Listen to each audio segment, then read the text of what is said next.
Okay, it's time to listen to some more bullshit from the bullshitter in chief, McFarland. Let's listen to this. Sorry, this is a little bit of a long report, but I think we reward you with a relatively short business agenda, so maybe we'll make it for it. Ha ha ha! Very funny, Neil. At our briefing 2 weeks ago, we actually talked about frequent service restoration. And I just wanted to bring that topic up again because I think the news of the ERB affirming key portions of our arbitration award from last summer, together with the reasonable contract offer that we have on the table. Did you hear what he said? First of all, the arbitration award was implemented. Okay, it was implemented when the arbitrator made the decision. The only thing that happened there is that McFarland's going to have to be forced to pay back the $3.5 million. But as Oxier said in a previous clip, they were expecting to refund that. That wasn't, you know, that whole thing was a big bluff on their part.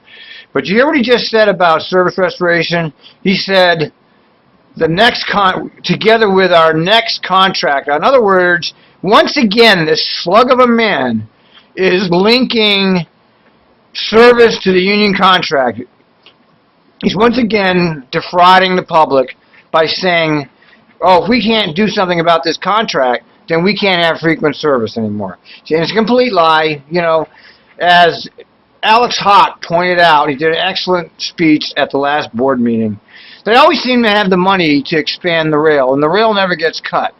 Not a problem. But for them to restore bus services, they need more concessions from the union. He's just a liar, and he continues to lie without anybody saying anything about it. He's just a liar, and he's proven that. I think continue some of those common sense reforms.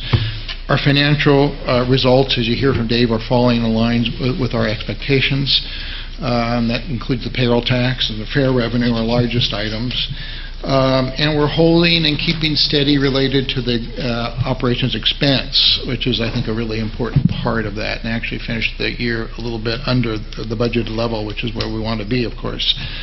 All of this together, to me, defines an era of sort of financial stability for once, which is a very good place to be. So he puts forth the argument that there's financial stability right now, but then he'll say there's not financial stability in the future, but there's financial stability now. Think about that for a minute. How can you have financial stability now? And why don't you have it in the future if you have it now? I'll tell you why. Because his whole argument is a fraud.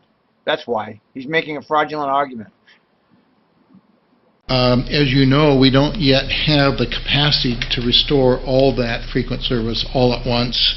But I do want to thank you for your positive comments at the board briefing 2 weeks ago, and I do want to come back to you in conjunction with some of the work that's going on with the strategic financial plan, with a plan that would begin to invest in the restoration of frequent service over the next few years in a very deliberate way, and then begin to mold our plans and our objectives, our budget actions, to be able to support that over a period of time. So I'm looking forward to our continued conversations on that, but just wanted to sort of hear from the board as you continue your deliberations on this topic about how that priority stacks up. But what I was hearing was that was a pretty important priority for the board of directors. I think. Remember, this whole board stuff is a scripted public relations event for Trimet.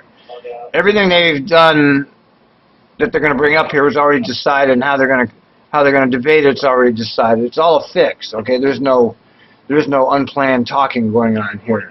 And he's talking about this restoration, but he made that one comment about linking it to the new contract, which gave him away as a fraud. So it's just a fraud.